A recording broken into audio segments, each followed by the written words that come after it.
I know many of you will attend, and we will see you up there. Tomorrow, President Trump will host a Board of Peace meeting at the Donald J. Trump Institute of Peace, where he will announce that member states have pledged more than $5 billion towards the Gaza humanitarian and reconstruction efforts, and have also committed thousands of personnel to the International Stabilization Force and local police to maintain security and peace for Gazans. Tomorrow afternoon, the president will travel to the great state of Georgia, where he will visit 2 local businesses and give a speech on his efforts to make life affordable for working people. On Friday, President Trump will host a working breakfast with governors in the East Room here at the White House. And on Saturday night, President Trump and the First Lady will host the annual Governor's Dinner. Next, I'd like to provide an update on the economy. We're seeing promising signs every day that 2026 is going to be a record successful year for the American people, just as President Trump promised them. The January jobs report shattered expectations, highlighting how the president's pro-growth economic agenda is fueling American prosperity. The economy added 172,000 new private sector jobs to kick off the year. That's more than 2.5 times economists' predictions.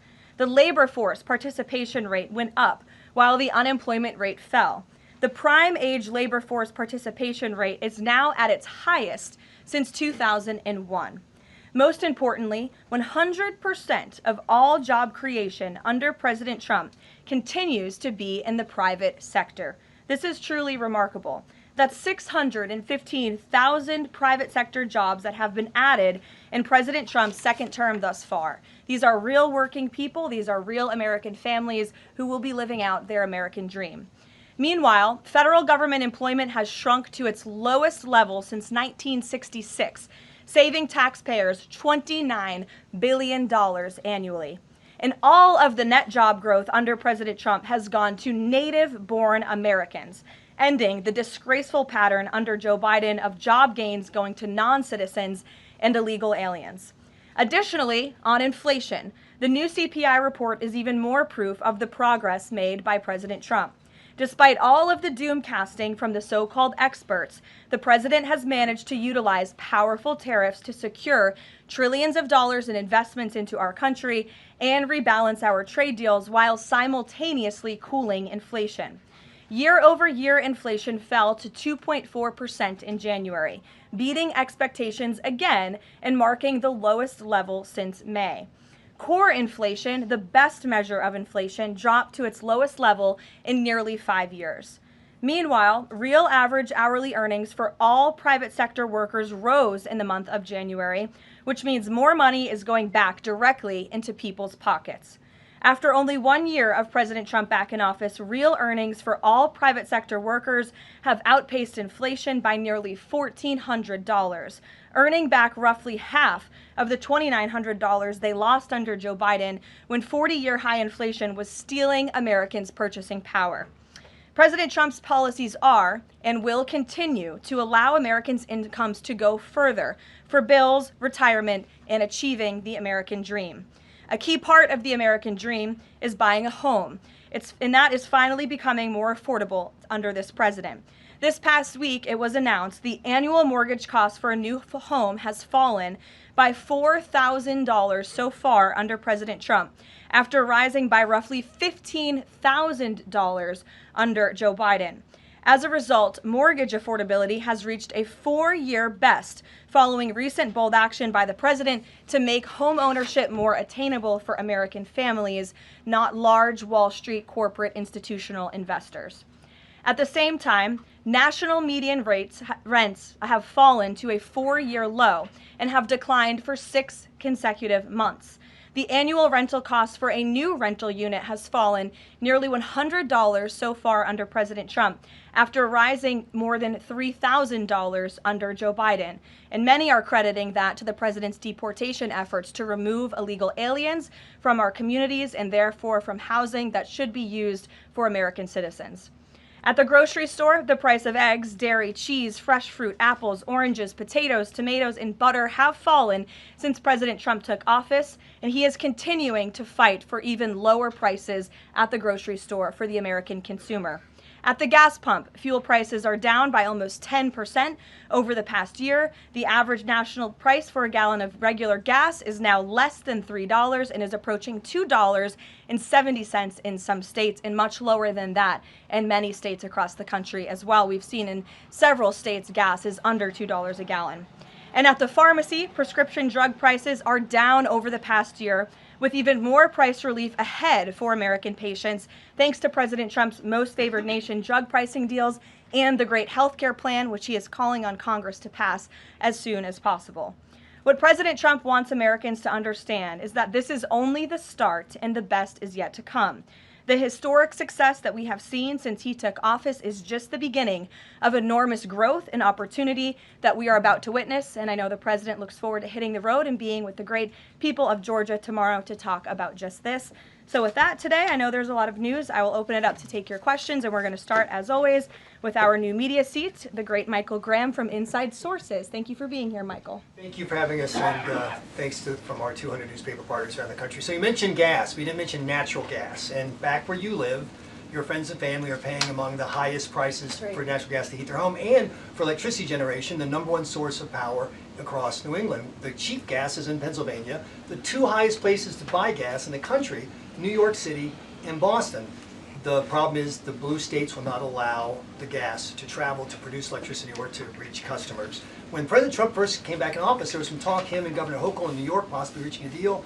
When will consumers in the Northeast feel relief from President Trump's energy policies, and what can he do about state objections to expansion of infrastructure? Then I have a quick follow-up. Sure, absolutely. Well, the president has promised all Americans across the country, and in particular in the Northeast, where we do face much higher costs of electricity and of energy, unfortunately, because of the Democrat policies in the area. From the federal government's perspective, the president and the National Energy Dominance Council, Secretaries Wright and Burgum, are doing all we can when it comes to federal permitting.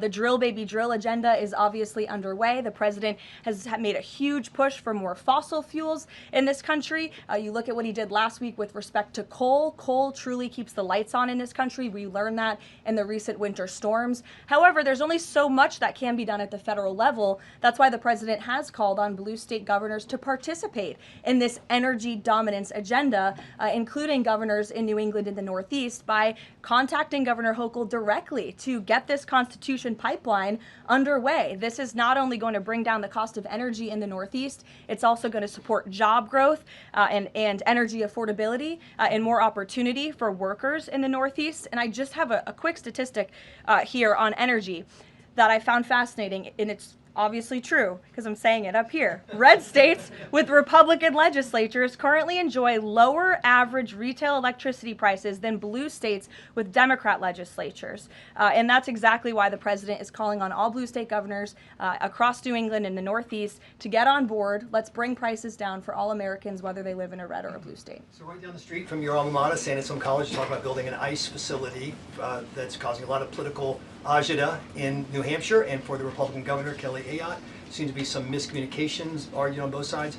Even Republican supporters of Trump who live in the town say, we're not sure we want this. What's your message to the folks in New Hampshire about this proposed ICE facility?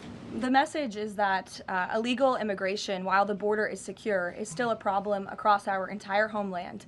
And the previous administration allowed nearly 20 million illegal aliens from countries all over the world into our country. And the president and Secretary Noem have done a phenomenal job at deporting. Nearly 3 million illegals have left the country either through deportation or self-deportation over the past year. But obviously, there are a lot more illegal alien criminals left in our homeland. That includes in New England. There are many within our communities in New Hampshire, in Maine, and definitely in Massachusetts and in the Boston suburbs that need to be arrested, detained, and deported back to their home countries. And so the president and Secretary Noem, and I know ICE, are engaged with local governors across the whole country, including in New Hampshire, to open more detention facilities. This is an unfortunate consequence of the previous administration's border invasion that the president has thankfully put a stop to, but of course we still need to grapple with the illegal alien criminals who are here, and that requires more detention space. Thank you, Michael. Garrett. On Iran, I'm not asking you for like military secrets here, but can you share? Know I would be so unwise. Unless you want to give them. Can you share a little bit about the president's thinking on whether or not to strike Iran, who he's talking to, what information he's consuming, and why a strike might be necessary on a nuclear program he says was obliterated by the last U.S. strike? Well, there's many reasons and arguments that one could make for a strike against Iran. The president had a very successful operation as commander-in-chief with Operation Midnight Hammer, as you know, as you just said, totally obliterated Iran's nuclear facilities. The president has always been very clear, though, with respect to Iran or any country around the world, diplomacy is always his first option, and Iran would be very wise to make a deal with President Trump and with this administration. He's talking to many people. Of course, his national security team, first and foremost, and you know who the members of that team are. And this is something, obviously, the president takes seriously. He's always thinking about what's in the best interest of the United States of America, of our military, of the American people, and that's how he makes decisions with respect to military action of any kind. And on the flip side of that, he's got the State of the Union speech next week. If he is going to take military action, does the administration believe it's important to sort of convince the American people, sell the American people? Will we hear something about that in the State of the Union to make the case for why something like that might be necessary to risk American lives? Look, again, I'm not going to engage in a hypothetical. Good try, Garrett, but you can't catch me there. I will say, with respect to the State of the Union, you'll be hearing more about what is to come from the president's speech very soon at the appropriate time. It is going to be a very good and powerful speech, so everyone should tune in. Ed. Karoline, thank you. I got two questions for Sure. you. About Independence Hall in Philadelphia, the administration's decided to appeal a judge's ruling that in essence was trying to put the slavery displays back, arguing that the federal government believed it had the power to disassemble and disassemble historical truths when it has some domain over historical facts. The judge said it does not. The administration said that you were planning to put up updated interpretive materials and provide a fuller account of the history of slavery at Independence Hall. What more was the administration, or is the administration, planning to add? I'm not familiar with this specific instance, Ed, to be honest with you, but I will check in with the appropriate people who are overseeing this, and we'll get you a more firm answer. One other question. Then, yesterday, in his statement about Jesse Jackson, the president said, despite the fact that I'm falsely and consistently called a racist by the scoundrels and lunatics on the radical left, Democrats all, it was always my pleasure to help Jesse along the way. Where or when does the president believe he's been falsely called racist? You're kidding, right? No. I will pull you plethora of examples. I'm going to get my team in that room to start going through the internet of radical Democrats throughout the years, Ed, who have accused this president falsely of being a racist. And I'm sure there's many people in this room and on network television across the country who have accused him of the same. In fact, I know that because I've seen it with my own eyes. And the president very much looks forward to having an event later this afternoon at 3 p.m. to celebrate Black History Month and to talk about how his policies are advancing opportunity and prosperity for all Americans through record tax cuts, through the Trump accounts that all Americans can access regardless of race. These are a great thing for the next generation of Americans. The president has also awarded hundreds of millions of dollars in additional funding to strengthen educational outcomes at historically black colleges and universities across the country. Again, the president is protecting the hard-earned benefits of the 2.4 million black veterans who honorably served in our nation's armed forces by reducing the backlog of veterans waiting for their VA benefits and for their home loans through the Department of Veterans Affairs. So there is a lot this president has done for all Americans regardless of race, and he has absolutely been falsely called and smeared as a racist, and I'm happy to provide you those receipts, and we gladly will right after this briefing. Jennifer, go ahead. You mentioned the $5 billion in pledges for the Board of Peace. Will we be able to get a breakdown of which countries are providing each of those pledges? Yes. And which countries are providing troops? Sure. We're happy to provide that breakdown, and I'm also happy to provide the list of countries that will be attending tomorrow. I know it's more than 20 countries. I know there's a lot of interest in that. I'll spare myself reading you the list of 20 countries from the podium, but we will provide it, and the president will be opening the meeting tomorrow with remarks, and will sort of formally be chairing the meeting at at the beginning before he departs for Georgia tomorrow. And then on the sewage spill, the sewage pipe that broke on the Potomac, can you give us an update on the federal government's response? And officials have told CBS that some of that aging infrastructure is a concern, that this particular pipe wasn't even of the most urgent concern. Do you know if the government is looking into which other pipes could be at risk of collapsing?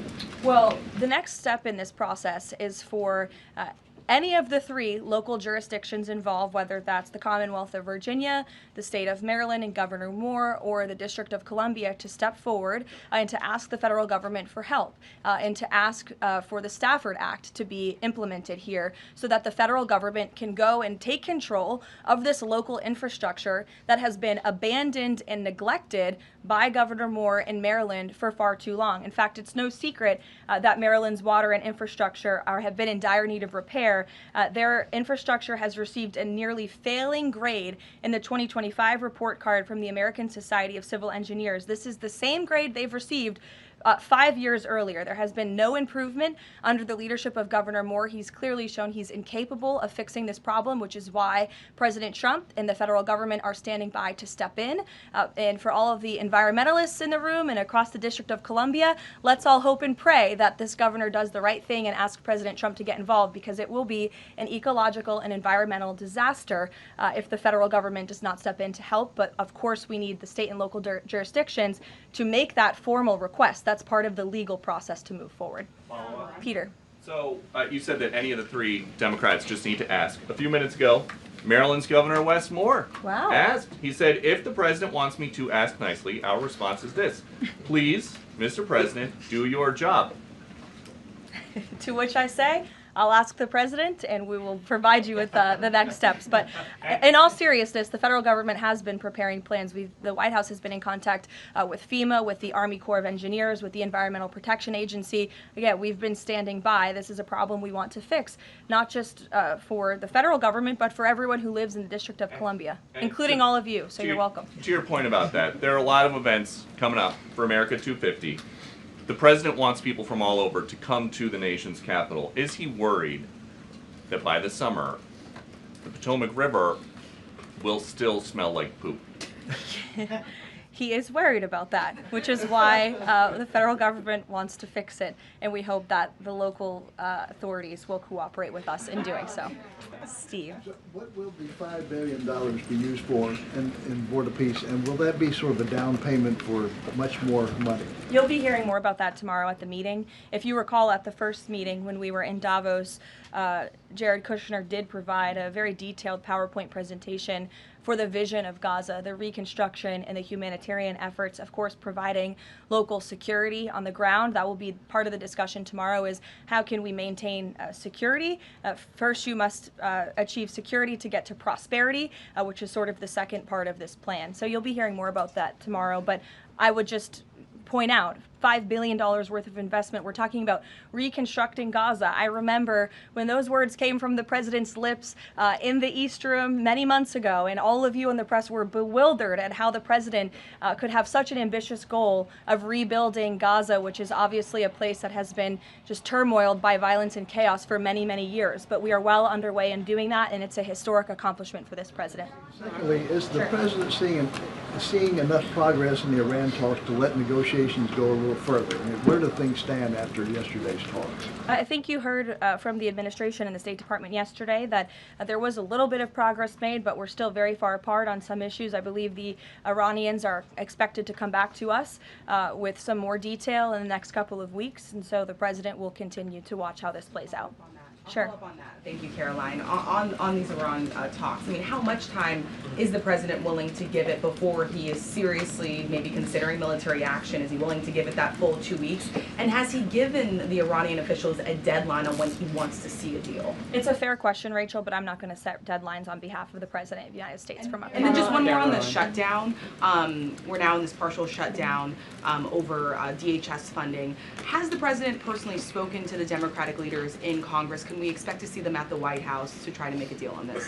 Not to my knowledge. He hasn't had any direct conversation or correspondence with Democrat lawmakers recently. It doesn't mean he's not willing to. I'm just not aware of any conversations that have taken place. I do know the White House and the president's representatives have been in direct conversations with both Democrats and Republicans, but of course, Democrats are the reason that the Department of Homeland Security is currently shut down.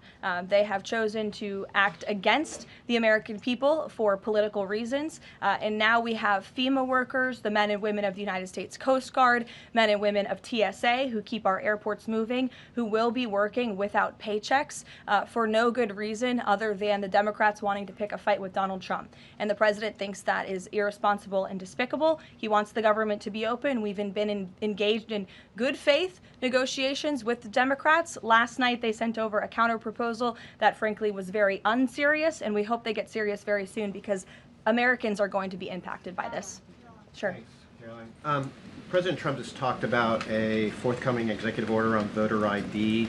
Is there more details you can provide about for that? And can you talk about any steps that you're taking to overcome core challenges that you've kind of faced in this area before on voting? Well, as the president said in that Truth Social post, he's discussing and exploring legal options for a potential executive order with respect to voter ID, but this is something he's made very clear he wants Congress to get done. The Save America Act is a common sense piece of legislation that has now passed the House of Representatives to ensure that voter ID is a requirement in the United States of America. This is a common sense policy that nearly 90% of the country agrees with. You need an ID to go and purchase alcohol. You need an ID to go to the library and check out a book. And so the president thinks you should have an ID to vote in our nation's elections. And I know the vast majority of Americans agree with him on that. And he wants Congress to move quickly to get it done. Thank you so much. Cuba something? Sure. On Cuba, you know, it's increasingly being described as a humanitarian crisis. What is a successful outcome for the U.S. that the U.S. wants to see in Cuba? Is there anything less than regime change that would be considered success? I think, as Secretary Rubio has articulated and the president himself, we obviously want to see flourishing and prosperous democracies all over the world, especially in our own hemisphere. I'm not dictating any actions the United States may take to get there, but of course that's in the United States' best interest to have Cuba be a truly free and prosperous democracy. Unfortunately, right now, that is not the case. They are a regime that is falling, their country is collapsing, and that's why we believe it's in their best interest to make very dramatic changes very soon, and we'll see what they decide to do. Sure. Thank you so much. Following up on Gaza, this $5 billion, who exactly will be in charge of managing this money? Would that be the president himself making the final decisions on how these funds are spent? It will be the Board of Peace, which the president is, of course, the chairman of, but all of the member parties, I believe, will have votes on the funding. And then, of course, there is that technocratic layer underneath the official Board of Peace with the member countries that will be making decisions as well. So if you just go back and look at the first event that we had where we sort of unveiled the structure of the Board of Peace, that structure remains in place, and they'll be overseeing the funds that will be announced tomorrow for their reconstruction and humanitarian efforts. Sure. Another question on that Board of Peace announcement. You mentioned there will be the announcement of who comprises that International Stability Force. How soon will that force be deployed? And have all of the regional partners, all of the regional countries signed off on the makeup of that force? I don't have a timeline for you today, but again, I'm sure you'll hear more about this tomorrow. So you'll join us at the event. Deanna. Thanks, Caroline. Two questions. Sure. First, the president has talked a lot about housing affordability, and several countries that are facing housing shortages, including Canada, for example, have imposed a ban on non-citizens, like foreigners, from buying their houses. Do you know if that's a strategy that the president would be willing to deploy? Well, first of all, the president is obviously committed to deporting illegal aliens from our country and those who are not lawfully present in the United States, which he has done at a record pace, which has led to the falling of rents, as I pointed out in my opening remarks.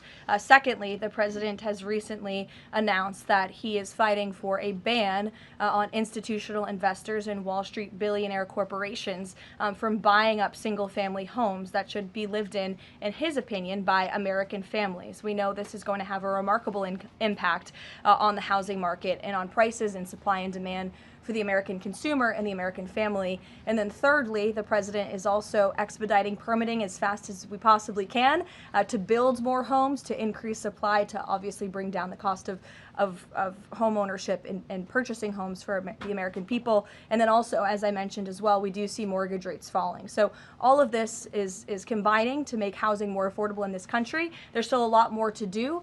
The president is still digging his way out of the mess that was created by Joe Biden's administration in jacking up mortgage rates and jacking up housing costs. But we do see very positive trends in this direction. And the president wants the United States to be a nation of owners, not renters. He wants families to live in homes, not institutions and big corporations.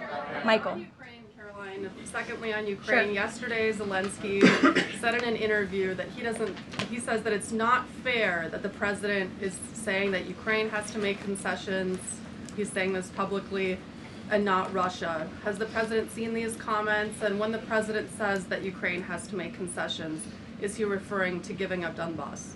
I think the president would respond to that by saying he does not think it's fair that thousands of Ukrainians are losing their lives, and Russians too, in this deadly war. And that's why the president and his team have committed a tremendous amount of time and energy in bringing this war that is very far away from the United States of America, but nevertheless, this is a president of peace. And so he's committed a tremendous amount of time and energy to bringing this war to an end. Just yesterday, there was another round of trilateral talks between the U.S., Russia, and Ukraine. There was meaningful progress made in both parties. Both sides agreed to update their respective leaders and to continue to work towards a peace deal together. So there will be another round of talks in the future, but I think the president views this entire situation as very unfair, not just for Russians and Ukrainians who have lost their lives, but also for the American people and the American taxpayer who were footing the bill for this war effort before President Trump put a stop to it. And I would just remind everyone around the world that the United States is still selling weapons to NATO that are then being sent to Ukraine in their defense of their freedom in their borders. Michael.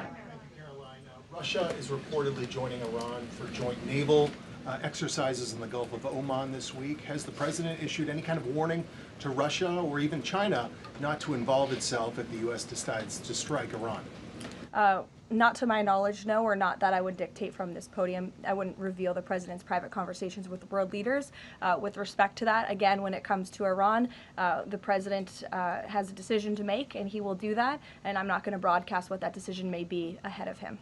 President Barack Obama, Caroline, was recently asked if aliens are real. He says they're real, but he hasn't seen them. The president's daughter-in-law, Lara Trump, told Miranda Devine of the New York Post that the president has a prepared speech on this issue that he prepares to deliver at the right time. Is that true? And does the Trump administration believe aliens are real? Well, a speech on aliens would be news to me. That sounds very exciting, though. I'll have to check in with our speech writing team. And that would be of great interest to me personally, and I'm sure all of you in this room, and apparently former President Obama, too. So we'll keep you posted on that. Tyler. The White House has touted an unprecedented amount of cooperation with counties in Minneapolis after the negotiations with Tom Homan. Are those written or verbal deals with the sheriff? How many have agreed to cooperate on immigration enforcement who previously refused to do so?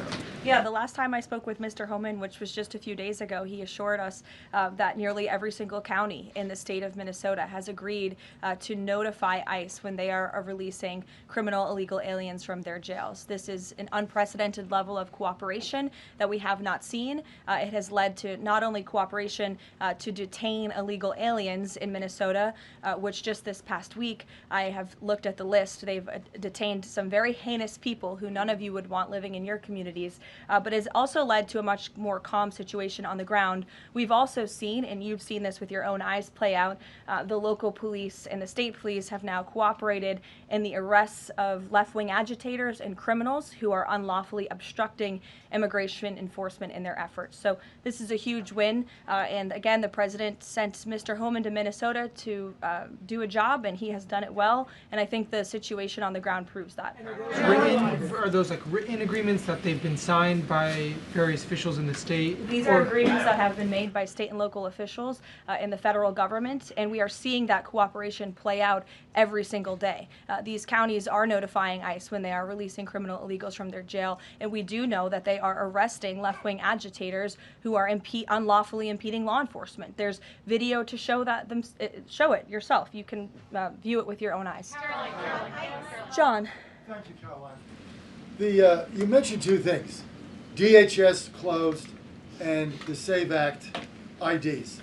Both of these could get solved in 15 minutes if Senate Leader John Thune simply got rid of this phony 60-vote cloture rule and got 51 votes, and that would be the end of it, because everyone in this room knows if the Democrats take over, they'll get rid of that rule in 90 minutes. They already tried it one time, and the two Democratic senators that stopped it are no longer there, Manchin and Sinema.